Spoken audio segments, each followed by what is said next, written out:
আমরা প্রতিদিনই কিছু না কিছু খাদ্যাভ্যাসের ভুল করি। কখনো বেশি ফ্রাইড জিনিস খাই, কখনো বা অনিয়মিত খাওয়া-দাওয়া করি। এখন প্রশ্ন হচ্ছে, এই ভুলগুলো কি সুপারফুড বা হোমিওপ্যাথি দিয়ে ঠিক করা সম্ভব? আজকের ভিডিওতে আমরা জানব সুপারফুড বনাম হোমিওপ্যাথি। এই দুটোর মিশ্রণ আমাদের শরীরকে রক্ষা করতে পারে কি না।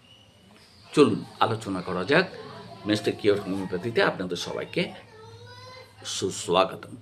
সুপারফুড বলতে আমরা কি বুঝি? সুপারফুড বলতে আমরা বুঝি যে অতিরিক্ত পুষ্টিগুণ সমৃদ্ধ খাবার, যেমন অ্যাভোকাডো, ব্রোকলি, ব্লুবেরি, আখরোট, বাদাম ইত্যাদি। এগুলো শরীরকে কি করে? অ্যান্টিঅক্সিডেন্ট যোগায়, ভিটামিন, মিনারেল আর ভালো ফ্যাটস দেয়। নিয়মিত খেলে কী হয়? হৃদরোগ, ডায়াবেটিক, ওবেসিটি, এমনকি ব্রেনের ফাংশনও অনেক ক্ষেত্রে ভালো হয়ে যায়। ধরুন কেউ কেউ বেশি ফাস্ট ফুড, অয়েলি ফুড বা অতিরিক্ত সুগারি ফুড খাচ্ছেন, তখন সুপার ফুড খাওয়ার পরেও শরীরের ভারসাম্য কিন্তু অনায়াসেই নষ্ট হতে পারে। হজমের সমস্যা দেখা দিতে পারে, গ্যাস অম্বল হতে পারে, মাথা ব্যথা হতে পারে, আবার ওবেসিটির মতো সমস্যাও চলে আসতে পারে।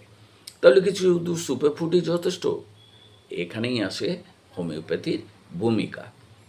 তো হোমিওপ্যাথি বলে যে খাদ্যাভ্যাসের ভুল থেকে শরীরে যে অসামঞ্জস্য ব্যাপারটা তৈরি হয়, তা ধীরে ধীরে সংশোধন করা যায় হোমিওপ্যাথি ওষুধ দিয়ে। যেমন কি? যেমন বেশি খাবার খেলে যদি আপনার অ্যাসিডিটি হয় বা গ্যাস্ট্রিক প্রবলেম হয়, নাক্স ভূমিকা আছে, অতিরিক্ত অ্যাসিড হলে কার্বোভেজ আছে, হজমের সমস্যা হলে লেকোপোডিয়াম আছে, ফাস্ট ফুড খেয়ে যদি আপনার গ্যাস্ট্রিক প্রবলেম হয় তাহলে পালসেটিল আছে। এই ওষুধগুলো দেহের ভিতরকার মেটাবলিজমকে কী করে না, ব্যালেন্স করে।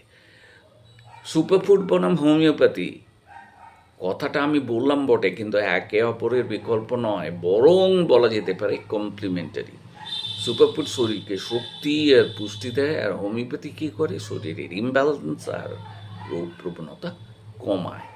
অতএব খাদ্যাভ্যাসের ভুল শুধুমাত্র সুপারফুড দিয়ে যে পুরোপুরি মিটবে এই কথা বলা যায় না। হোমিওপ্যাথির সাহায্যে শরীরের ভেতরটা ঠিক করে নিন আগে, আর সুপারফুড খেয়ে তাকে আরও বুস্ট করুন, আরও শক্তিশালী করুন। তাহলে উত্তর একটাই, শুধু সুপারফুড নয়, হোমিওপ্যাথি আর সঠিক খাদ্যাভ্যাস মেলেই আপনাকে সুস্থ রাখবে।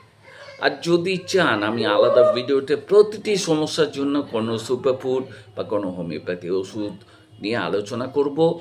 আর আপনাদের জন্য রইল অনেক অনেক শুভেচ্ছা। ভালো থাকবেন সবাই।